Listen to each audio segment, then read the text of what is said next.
In the early years of this century, there was a young couple that had not been blessed with children. They had waited years and years, davening daily for children.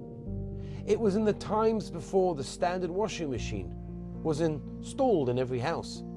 The way to do it was every single item of clothing had to be painfully washed, rinsed, scrubbed, squeezed out, and then hung to dry on the washing line outside the house. One particular day, this woman does her washing. It takes hours and hours. She finally finishes and hangs everything up to dry on the washing line and goes back into her house. A woman from the opposite apartment building comes home and becomes entangled within the washing. Maybe the washing was a little bit lower than normal, or maybe she just wasn't washing where she was going. She became enraged. This washing is in my way. She ran to her home. She grabbed a pair of scissors, brought it to the washing line, and with one snip, caused the entire laundry that took hours to do to come tumbling down, falling right into the wet mud below. A few minutes later, the young woman comes out to check on her laundry, see if it's dry. And to her horror, she finds all of her freshly laundered clothing on the floor full of mud. Without a moment, she silences and she says, I guess I need to continue and start again. And she vows not to tell her husband. Her husband, who was in Koilel, would come home and ask her, and she would tell him. He would become so upset, he would run over to the neighbor's home and start shouting, and who needs this? So she vowed not to say a word. So she continued in her day and spent a few more hours doing the laundry. She finally finished and hung it up again.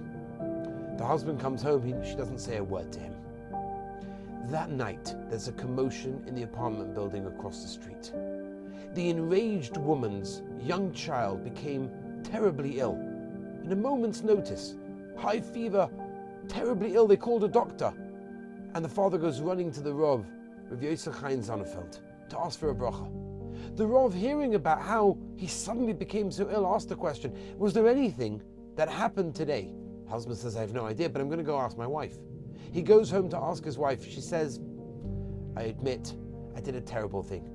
And she tells him the story. They both end up by the Rav. And the Rav says to the wife, come, we're going to ask Mechila. They go to the house, they knock on the door, the husband opens, the Rav comes in, this couple comes in, doesn't know what's going on. And she starts breaking down in tears and she says, I'm so sorry, I can't believe I did that. It caused me enough tsar. Now my child is in pain. Who knows what's going to be? Please forgive me. And the woman says, sure, of course I'll forgive you. Her husband, on the other hand, was looking baffled. What's going on? And Rabbi Wiesenfeld saw this and he said, tell me something, do you not know what happened? And he says, I have no idea what happened.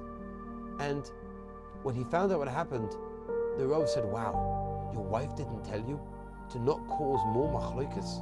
You're going to have a child, and you're going to have a very special child. And that child was named Yosef Shalom, who eventually became the greatest gadol of our time, Rav Elyashiv Zatzal. The pasuk in this week's parsha says, Ki b'yom hazeh yechaper aleichem l'tareschem l'chol chatoseichem lifnei Hashem titoru. Talking about something that goes on Yom Kippur. When we do an avera, when we hurt somebody else, Yom Kippur cleanses that.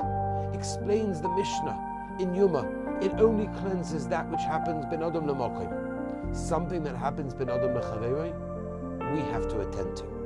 Rabbi say, if there's anyone out there that we hurt, take a moment, go over to him, call him up, send him a message, ask for forgiveness.